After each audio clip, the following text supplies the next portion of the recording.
উন্নত জীবনের স্বপ্ন নিয়ে যুক্তরাষ্ট্রে গিয়ে শেষ পর্যন্ত বিষণ্ণতার কাছে হার মানলেন ভারতের অন্ধ্রপ্রদেশের ২৬ বছর বয়সী এক তরুণ।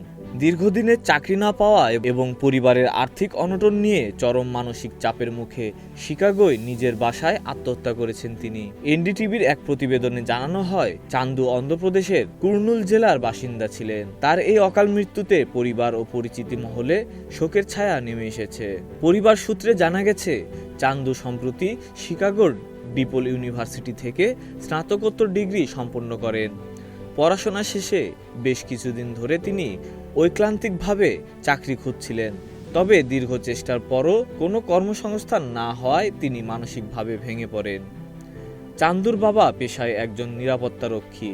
বাবার হাড় ভাঙা খাটুনি তার পরিবারের ঋণের বোঝা চান্দুকে আরও বেশি বিচলিত করে তুলেছিল বলে জানা গেছে। চান্দুর মরদেহ ভারতে ফিরিয়ে আনা এবং তার দরিদ্র পরিবারকে সহায়তার লক্ষ্যে যুক্তরাষ্ট্রে বসবাসরত ভারতীয় প্রবাসীরা তহবিল সংগ্রহ শুরু করেছেন।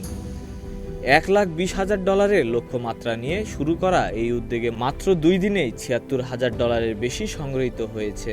তহবিল সংগ্রামের পাতায় চান্দুকে একজন ভদ্র, উদার ও আন্তরিক বন্ধু হিসেবে স্মরণ করা হয়েছে। আয়োজকরা জানিয়েছেন, মরদেহ দেশে পাঠাতে প্রয়োজনীয় $25,000 বাইরে থাকা অতিরিক্ত অর্থ চান্দুর পরিবারের ঋণ পরিশোধে ব্যবহার করা হবে।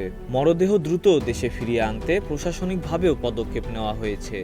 বিষয়টি সামাজিক যোগাযোগ মাধ্যমে অন্ধ্রপ্রদেশের মন্ত্রী নারা লোকেশের নজরে আনা হলে তিনি দ্রুত কেন্দ্রীয় সরকারের সঙ্গে যোগাযোগ করেন।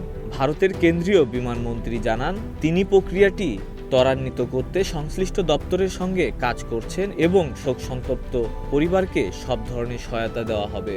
বড় স্বপ্ন নিয়ে দেশান্তরিত হওয়া এক মেধাবী তরুণের এমন করুণ পরিণতি বিদেশের মাটিতে ভারতীয় শিক্ষার্থীদের মানসিক স্বাস্থ্য ও কর্মসংস্থান সংকটের বিষয়টি আবারও সামনে নিয়ে এলো। Desk report, news flash 71।